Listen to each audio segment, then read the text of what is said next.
국민의힘 내 이른바 지표생물로 불리는 조경태가 최근 상당히 흥미로운 움직임을 보이고 있습니다. 바로 지난 총선에서 경쟁까지 할 뻔했던 친명 인사를 보좌관으로 영입한 것인데 현재 부산 정가 분위기가 심상치 않다는 소식입니다. 부산일보의 놀라운 단독입니다. 국민의힘 내 최다선이자 부산 사흘의 6선 조경태가 올해 6.3 대선에서 당시 이재명 후보 부산 선대위에서 활동한 인사를 최근 보좌관으로 채용했다는 소식이 떴습니다. 참고로 모두에서도 말했지만 이 보좌관은 민주당 지역위원장은 물론 지난 총선 후보로 도전까지 했던 인물인데 그 정도로 이번 보좌관 채용 소식은 파격에 파격인지라 적절성 논란은 물론 심지어는 일전 오창석 평론가가 전한 바 있었던 사하을발 조경태 민주당 입당 시나리오가 본격적으로 가동되는 것 아니냐는 관측도 나오고 있습니다. 관련해 20일 부산일보의 취재를 종합하면 앞서 말했듯 6개월 전 이재명 대선 후보 부산 선대위에서 활동했던 A씨는 골 때리게도 지난달부터 국민의힘 조경태 의원실에 출근하고 있다 합니다. 참고로 이 A씨는 거의 확정적으로 강세현 신라대 교수로 보이는데 부산일보는 이 A씨에 대해 2023년 가짜뉴스 판독법이라는 책의 저자이자 지난 총선에서 조경태를 향해 강렬한 비판을 했던 인물이라 설명하는 등 사실상 실명을 공개하는 수준의 이력을 부연했기 때문입니다. 아무튼 강세현 교수는 과거 조경태가 민주당 당적으로 활동하던 시기에 그의 보좌관을 지낸 인물이며 이후 부산 및 사하 지역 정가에서 원조 친명으로 분류되어 온 인물이라고 합니다. 특히 강 교수는 21년 5월 이재명 대통령이 경기도지사 시절 이 대통령의 최측근으로 불리는 이규민 전 국회의원이 이끈 대동세상연구의 부산본부를 만든 장본인이며 이후 부산 지역 이재명 대선 캠프에서 여러 중책을 맡는 등 민주당이 약세인 부산에서 이 대통령이 자리 잡는데 큰 공을 세운 바 있습니다.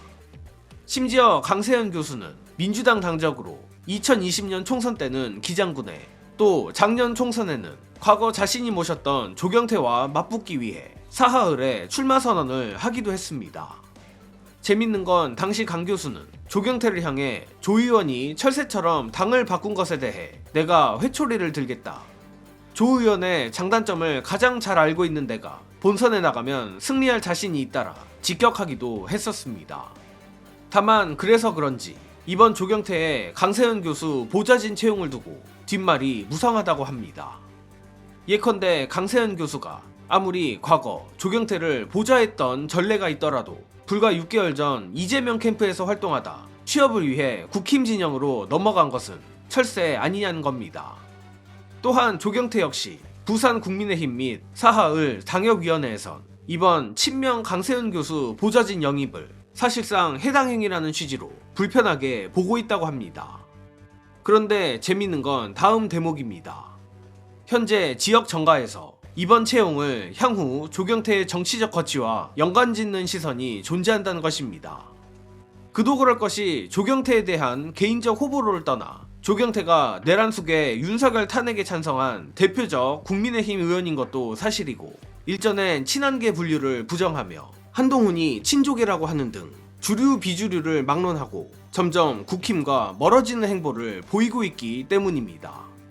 게다가 최근엔 부산 국힘 의원들이 모이는 공식 행사에도 종종 모습을 드러내지 않는 경우까지 있다고 하니 조경태의 향후 정치적 거취를 의심해 볼 수밖에 없는 겁니다. 따라서 제 결론을 말씀드리자면 당연히 조경태는 현재 국민의힘 탈당 및 민주당 입당을 포함해 여러 정치적 수를 계산하고 있고 이번 친명 보좌관 영입도 그 일환 중 하나라고 생각합니다. 미리 말하지만 민주당이 조경태를 받아주냐 안 받아주냐 또는 조경태가 좋다 싫다 얘기를 하자는 게 아니라 역지사지로 조경태 입장에서 생각을 해보자는 겁니다. 다들 아시겠지만 현재 국힘 추경호는 내란 중요임무 종사로 구속기소에 놓여있고 추경호를 시작으로 혐의가 다른 의원들에게까지 번지는 순간 국민의힘은 언제든지 위헌정당 해산 심판을 당해도 이상하지 않습니다. 그리고 현재 내란 재판 진행 상황을 보건대 그 시기는 내년 지방선거 이후가 될 가능성이 높습니다. 즉 위헌정당 해산 이슈가 영향을 미친다면 2028년 총선에 미칠 확률이 높고 지표생물이라 불릴 정도의 빠꼬미 조경태도 이를 모를 리 없기에 정치생명 연장을 위해서라도 이른바 플랜 B, 국힘을 탈출하는 경우까지 대비해야 한다는 것입니다. 그래서 친명 강세현 교수 영입은 민주당 입당을 위한 일종의 보험 아니냐 의심하기에 충분하다고 봅니다. 하지만 이는 어디까지나 예측일 뿐이고 조경태 역시 부산일보 측에 강세현 교수는 정책 전문가이고 실력 있는 사람을 쓰는 것은 당연한 것이라 한 만큼 별일이 아닐 수도 있습니다. 하지만 몇 달 전 부산 토박이 오창석 평론가가 진지하게 부산 정가에서 조경태 민주당 입당설이 돌고 있다고 전한 데 이어 이런 직접적인 소식까지 뜨는 걸 보면 조경태의 움직임을 주시할 필요는 있어 보입니다.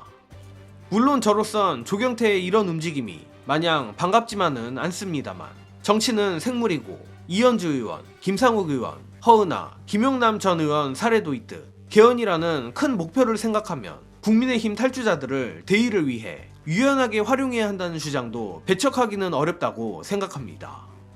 게다가 국힘 내 친윤의 대척점이 친한이라는 처참한 현실도 오히려 민주당이 진영을 확장하기 더 좋은 여건이 아닌가 합니다.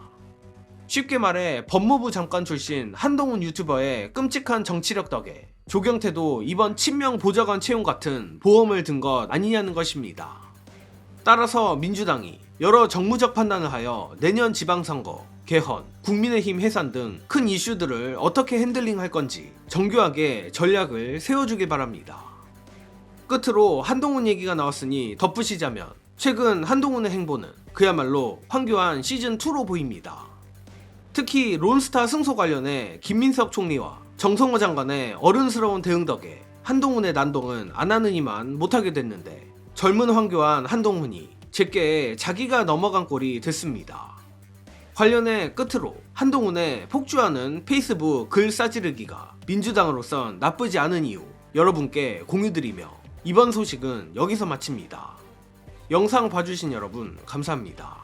한동훈이 이 페이스북에 론스타 관련해서 무려 20개를 올렸다고 합니다. 자, 어저께입니다. 19일 하루 동안에 페이스북에 론스타 게시물 20개 올림입니다. 자, 저는 처음에는 승부수를 거는 건가? 이런 식으로 이제 정치적 해석을 좀 해보려고 했는데 예. 이런 얘기를 했더니 그 여의도에 있는 모 그 선생님이 그런 얘기를 하더라고요. 그냥 신난 거다. 한동훈 대표 너무 답답해가지고 그러는데 네. 지금 하고 있는 짓들이 다 쓸데없는 짓이에요. 예. 제가 알기로는 한동훈 개 내에 몇 명 안 남았지만 네. 거기서도 계속 그러지 말라고 한다는 거야. 그래요? 말을 해도 소용이 없어요. 그러니까 왜냐면 여러분 지금 한동훈 대표가 최근에 하고 있는 행보들을 보세요. 론스타 가지고 2박 3일을 떠들잖아요. 아니 론스타 가지고 2박 3일을 떠들 건수가 되냐는 1번이지만 지금 대다수의 유권자들이 론스타 그거 가지고 떠들기를 원합니까? 그 전에도 대장동 관련해가지고 막 항소 포기했다고 막 개 오바 쌈바를 하면서 네. 근데 그것도 보면 대장동 항소 포기를 하다니 이런 나쁜 놈들 이거 다 때려잡아 주세요 라고 국민들의 90%가 생각하겠습니까?